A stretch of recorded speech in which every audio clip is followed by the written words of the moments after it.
Alors, nous allons voir la couleur naturelle des cheveux. Alors, qu'est-ce que la couleur naturelle des cheveux? Eh bien, c'est une couleur ou nuance, parce qu'on peut dire aussi nuance, qui n'a subi aucun changement dû à des décolorations, décolorations. Donc, c'est vraiment une chevelure naturelle. Alors, cette couleur naturelle, elle est due à quoi? Alors, je vais essayer de faire assez simple, à deux sortes de pigments. Alors, nous avons à l'intérieur du cheveu, alors vous verrez plutôt en biologie, deux sortes de pigments. Des pigments mélanine, ou on appelle aussi des pigments granuleux, en grains de riz, uniformes et groupés. Alors, eux, ces pigments mélanine, à l'intérieur du cheveu, ils nous donnent plutôt des teintes brunes à noires.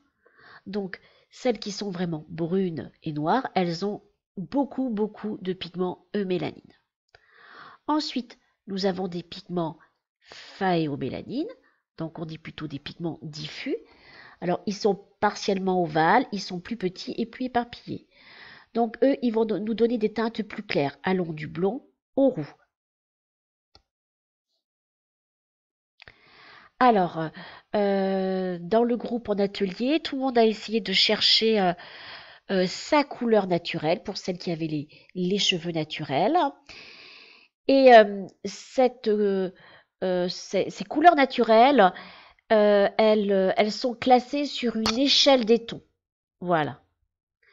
Et cette échelle va du noir au blond très clair. Donc aussi, tout dépend de la concentration de pigments eumélanine, pigment foncé, et la concentration de phaéomélanine, pigment clair. Celle qui est très foncée, elle a beaucoup de pigments eumélanine. Et elle a pas du tout de pigments phaéomélanine, des pigments plus clairs. C'est ce qu'il faut retenir. Donc, voici l'échelle des tons. Alors moi, ce que j'aime plutôt faire, je commence par le bas, je me dis que c'est la terre elle est foncée et je vais remonter vers le ciel, c'est plus clair. Donc, vous avez une numérotation des hauteurs de ton qui va de 1 à 10 et 1 à 10, ça correspond à une nuance ou une couleur. Par exemple, le 1, c'est du noir, le 2, c'est du brun, le 3, c'est du châtain foncé, le 4, c'est du châtain, le 5, c'est du châtain clair, le 6, c'est un blond foncé, le 7, c'est un blond, le 8, c'est un blond clair, le 10, c'est un blond très clair. Alors, au début, il faut vraiment s'entraîner à l'apprendre par cœur, ce qui n'est pas toujours évident. Alors peut-être se donner peut-être des petits créneaux, se dire que voilà, je sais que le châtain, c'est un 4. Alors, si je sais que c'est un 4, le 5, c'est châtain clair. D'accord? Le 3, c'est châtain foncé. Si je me situe que le 7, c'est un blond, je me dis que le 8, c'est un blond clair. Et entre chaque hauteur de ton, il y a un ton d'écart. Par exemple, je suis noire et je veux par exemple être brune, me colorer les cheveux, j'ai un ton d'écart. D'accord?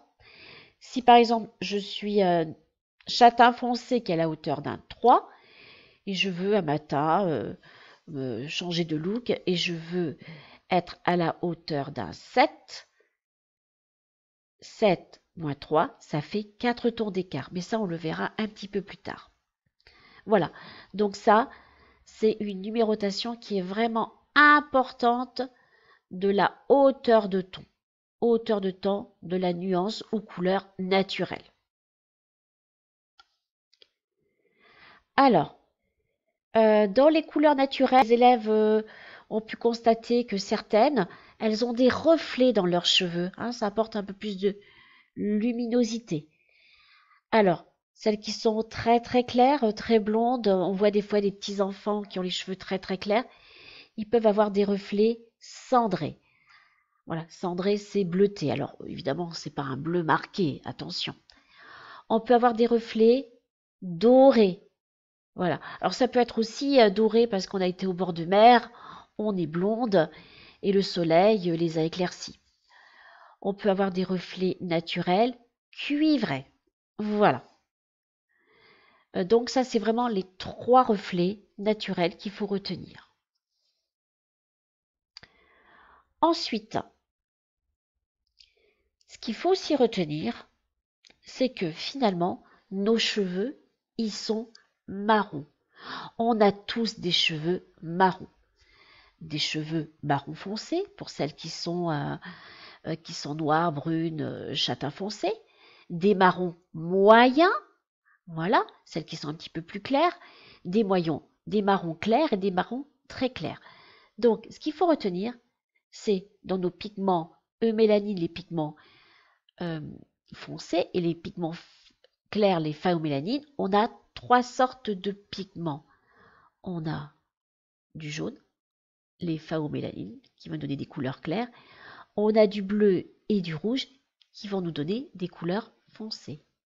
Et quand on mélange ces 3 couleurs-là, ça nous donne du marron. Ça, c'est vraiment très important à retenir pour après un travail sur la colorimétrie. Voilà. Donc là, vous voyez, vous avez un gabarit. La jeune fille a des cheveux plus foncés. Elle a un marron foncé. Et là, elle a un marron clair. Cette jeune fille-là, eh ben, elle aura plus des pigments eumélanine, des pigments foncés, des bleus, des rouges. Elle aura un petit peu de jaune, mais pas énormément. Et là, elle a beaucoup de jaune, des phaomélanines. Elle a un petit peu moins de bleu et de rouge, mais elle a quand même un marron clair. Je vous ai refait donc l'échelle. Voilà, l'échelle des tons. On repart du 1, du 2, du 3, du 4, du 5, du 6, du 7, du 8, du 9 et du 10. Et vous voyez, on a tous un marron foncé. Là, châtain foncé et brun, c'est un marron foncé. Celle qui est à la hauteur d'un châtain clair et un châtain, elle a plutôt un marron moyen. Un blond et un blond foncé, un marron clair, et puis là, marron très clair pour celles qui sont à la hauteur d'un 8, d'un 9, d'un 10. Alors ça c'est pas à prendre, mais il faut le savoir, qu'on a des pigments jaunes, bleus, rouges, et le mélange de ces 3 couleurs, de ces 3 pigments, si vous préférez, nous donne du marron. On a tous les cheveux marrons, mais plus ou moins clairs. D'accord? Donc ça, c'est vraiment très très important à retenir, à étudier dès la première séance.